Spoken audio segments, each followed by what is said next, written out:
Tole baga bara haaraa nagaan geechanii kam nagaa jirtu hundumti geechanii na jalqabna.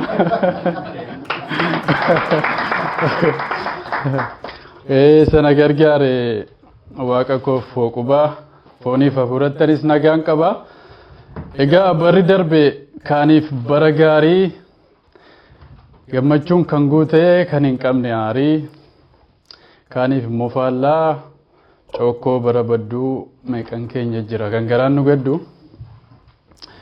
Daandii dadhabsiisaa jireenya buburree gammoojjii hafuuraa keessa jooraa turree fooniinis dadhabnee butusnee hiraarree yaada sagal kaasnee kaan diignee ijaarree kaaniin gufachiifnee kaanitti gufannee harka laachuu geenyaa abdiillee kutannee kana hunda keessatti nu eegaa nu tiksaa nu dhugnu nu kaasaa dadhabnu nu tirsaa. Dukkana keessatti ifa guddaa baasee Waaqayyo gargaaree galataan nu yaase. Barri kun bara lolli hedduun nurratti baname. Amantiin keenya illee bubbeedhaan qorame. Bara qilleensi isaa doonii keenya raase kan maqaan qabne illee maqaa nutti baase. Bara kana ni mudhukne, humna dhabne, ni diigamne, jennee yaaddoon hamma cabne, quqquuqamne. Harca'iinsi faffaca'uun wal dadhabuun adda ba'uun baduun keenya maaf sin dhimne silaa beektan nusi malee waa akka hin qabne.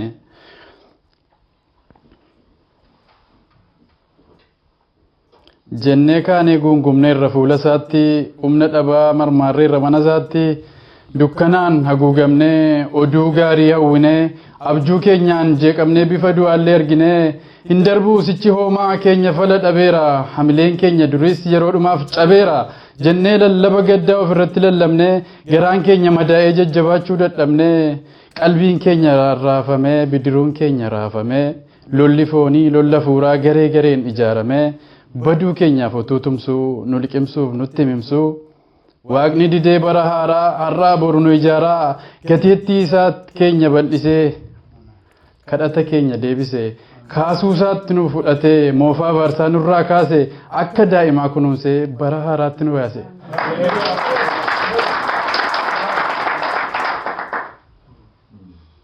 Qilleensi nutti ka'e barri nutti huursaa ture in darbee iyyee in darbee warra seexan ajjeesuun maqaa isaanii caafatetu kunoo bara haaraa arge. Utuma kiyyoo xaxee lubbuu keenya balleessuuf daabiloos nu adamsuu utuma nu hordofee waan nuti dhaabaa deemnu xobbeetti nurraa cabsuu kiyyoo meeqa dhidhimsee boolla meeqa qadaadee Waaqayyo nu dabarsee hongee nu dhaanuuf turetti rooba isaa yandisiisee onaa keenya magarse. Akka bubbeen ka'etti seenaan keenya yoo hin jiru utuu galaana sanaaf Waaqni hin taanee bidiruu silaa yoona banneerraa maqaaf mataan calaanee waliyyuu daganneerra xiqqaaf guddaan facaanee. Garuu kunuunsa Waaqaan badiisa baraaramnee kunoo akka haaraatti baranas ijaaramne humna keenya xiqqittiin miti fooniif dhiigarraa Waaqatu nu itiche ol gubbaa teessoo isaarraa. Baroota dabarsee inni erga nu fidee Waaqni hamma naga'u erga gannu jedhee dhuguma yoo akkamiin galata daganna kunoo kanaaf dhufne fuula isaa dhaabbanna hoo qubaa kee jenna galata isaaf simanna. Egaa bariin bara haaraa akkam nama hawwata hunduma gammada hunda karoorfata kan bara darbee dhabe baranatti abdata qalbii jijjiirrata fuula Waaqa dhaabbata. Egaa barri haaraan carraa haaraa baata yookiin namaa tola yookiin nama nyaata nututtu beekkata numatu waa falata daandii irraa akka maqnetti numatu of eeggata. Ni yaadattuu laata hatticha carroome daqiiqaa dhumaatti yeroo wargamaatti Yesuusiif firoome isa dhugaa ba'e yakkee qabamuusaa dhoksee darbuu yaalle hamminaaf cubbuusaa anateen qabame yakkeen fannifame Kiristoos maal goonaan itti faradame nutoo yakkamtoota hojii keenya nyaanne Yesuusin fannisuuf maaf waaqan sodaanne jedhee yerootti du'uuf daqiiqaan haftetti araara gaafate mootummaa isaa keessatti akka isa yaadatuuf Yesuusin kadhate.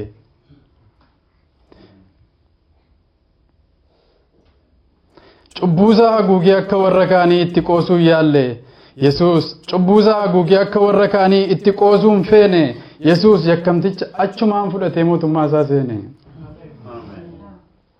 Ammas qalbii kootti dhufee kan na raaju gaaf kan na aarsu kan garaa na raasu namticha jalqabaa uumamee namoome qaamaan Waaqa arguuf uumama carroome maal carraan akkana maal nama wata jannata jiraannaan maaltu nama hanqata uumama hunda keessaa waaqaan filatame addaam namni duraa hedduu kunuunfame fedhiisaa guutame namee dabalame gammachuun isaa dachaa daran ol butame innis garraamtichi keessa deeme ilaalaa jannata urgooftuu akka dimbilaalaa amma reefuu ta'e jedheetu mammaaku galaana gammachuutu lixee daaku bariin bara haaraa utuun turiin hiite seexanni gaaditee funyoo cubbuun hiite qalbii isaa rarraaste foonsaa dagajjite jannata eedanii qaaniin geddarbite uumama hunda keessaa inni filatame addaam namni duraa battala baarame malee malaan xaxee seexanni gowwoomsee kan birmaduu ture addaamiin gabroomsee carraa adda argate ittiin gargaaramne kennaa isaan hubanne durseen ijaaramne waaqa kana hunda ta'i jedhee uume addaamiin addatti akka abboomuuf shuume nyaata bor alaa'uuf uumaa isaayyuu shakkee addaama baarame bakka sanaa sokke maarree barri haaraan hunduu carraa haaraa baata yookiin namaaf tola yookiin nama nyaata nututti beekata nutu waa filata daandii irraa akka maqnetti numa of eeggata mee seenaa akka kaasnee xiqqoo dudubbannu galaa bara kanaa irraa waraabbannu bara tokko ture bara barri gaarii badhaadhinni namaa bara hin qabne daarii bara yoo facaasan lafti namaa uwwaatu tokko lafa buusnaan lakkuu laatu bara quufti goobee beella baalleen cabe namni nyaatee dhugee akka ta'u dhabe yoo fedhe irrafaa yoo fedhe in ka'aa fedhu laga bu'aa fedhu gaara ba'aa firatu waamamaa jaatanii godhamaa dinqatti wal simuu dhangaatu nyaatama bara ruubee taa'u dameen muka arbuu dhuganii machaa'u machaanii sirbu mee xiqqoo gab jedhaa dhaabbannoof madaallaa ibsaa babeeffadhaa bakka jirru laallaa kun badiisa fiigdaa akkas gochuu dhiisa yoos abboomamne garaan waaqaa ciisa jedhee kan ifatu yookiin qajeelfatu maaliif akkas goona jedhee kan gaafatu yookiin kan barsiisu yookiin kan baratu jaalala waaqayyoof dhimmee kan hojjetu biyya guutuu keessaa gaafa namni dhibe bara of tuulummaan sammuu namaa hube waaqayyoon dubbata kan dhaga'u hin turre namni tokko ka'ee saba kanan furre hunduu nyaatee dhugee utuu quufee sirbuu yeroo barri haaraan sagal dhufee darbu lapheensaa jabaatee kan argate nyaatee xuraa'ummaaf bulee oliif gadi kaatee dubbii waaqaa dhiisee garaasaaf jiraate bara biyya guutuu wal ga'ee maraate waaqayyoon dubbata kan dhaga'u hin turre namni tokko ka'ee saba kanan furre saba koo deebi'aa saba koo dammaqaa xuraa'ummaa dhiisaa iddoo aarsaa dhaqaa anatti baqadhaa waliif tolaa malee yaadni garaa keessan anaan natti hin tolle jedheetu qajeelchuu qajeeluu didanii biyya guutummaatti badiisa fidanii silaa nama keessa namni jira jedhu namni tokko garuu waaqa dhaggeeffate abboommii waaqayyoo yaade qalbeeffate waaqa isaatiif bule gooftaa isaaf hojjete garaa qulqulluudhaan gorsa isaa fudhate deemii muka soofi muka kooluu keetii garaan keenaaf buleenaaf mijateeraati anobsee fixadhee saba kanan fixa guyyaa sana sijjin bidiruu keellixa bishaan haree deemu qopheessuutan jira badiisa sabichaa iji kee arguuf jira ati garuu dhaqi muka soofi tolchi guyyaa badiisaatti uumama koo oolchi jedhee waaqni dursee nooyiif mala malee nooyis abboomamee waaqaan walii galee wanta nuffisiisaa hojii yeroo malee waaqatti amanatee qirixuu eegale dubbii waaqaaf bulee of keessa bulfate dafqa xuruurfatee bidiruu tolfate barri haaraan dhufe kan kaleessaan faallaa bara lolaan fuudhee namaan seenu boolla bishaan haree deemuuf utuu raafamullee garaan quufa baree of baraaruu yaalle bokkaa gadi roobu bishaan lafaa yaa'u sabichi quufeera bakka taa'een ka'u hojii waaqaaf safuu oguma isaaf oofuu uumama isaa kana akka inni itti oofu roobni waaqaa dhufu dur midhaan biqilcha namuu bor abdatee gammadee ililcha gaafa waaqni dide hunduu sitti hammaata kan kaleessa nyaatte deebisees nyaata nama rafaa buletu bariis ka'ee mugaa bishaan kalee dhugdutu har'a siinsi dhuga akkasiin haxaa'ee sabicha balleesse kunuunsee hambise lubbuu isa dhageesse barri haaraan dhufe barri nooyi abdate dadhabbii isaa sunis gatii gaarii argate waaqayyo kaffaleef namarraa addatti nooyin deebiseera jiruuf jireenyatti egaa yaa saba koo egaa obboloota koo barri haaraan hogguu carraa haaraa baataa yookiin namaaf tolaa yookiin nama nyaataa namattuu hammaata nututtu beekkata nutu afalata daandii irraa akka maqnetti numatu of eeggata utuu kaan gaayisuu hattichin falate utuu kaan daaddisuu waaqa araarfate murtii yeroo tokkoon carraattii jijjiiree jannatatti seene kun dinqii mitiire.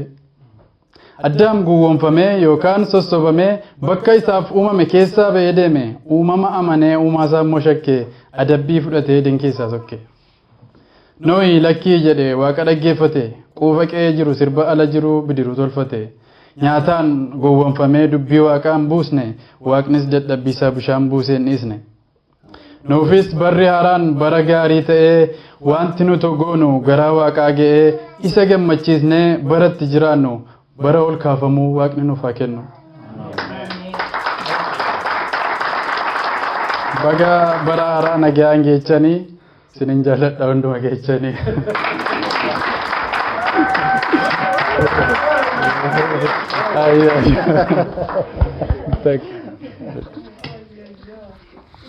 Maal wanti dinqii? Sagaleen shuree akka bareedaa. Mee harka rukutaa bira deebi'aa. Haaluma nama jabaa waaqayyo isaa eebbisu. Kennaa dinqiidha kuni waaqayyo gooftaan maqaan isaa eebbifamu. Nama akkasii waan nuu kenneef mee waaqayyootu immoo galateeffannu galata kenna. Haaluma.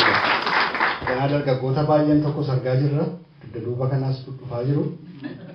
Isaan immoo maal akka isaan qabatanii dhufan hin beeknu fuulduratti.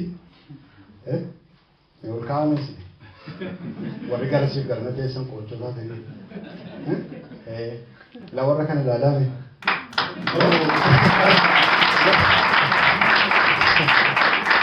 Warri kun kana booddee maaliin akka isaan dhufan waaqayyoo beeku garuu humna jajjabaadha. Waaqayyo isin eebbisu mooraa.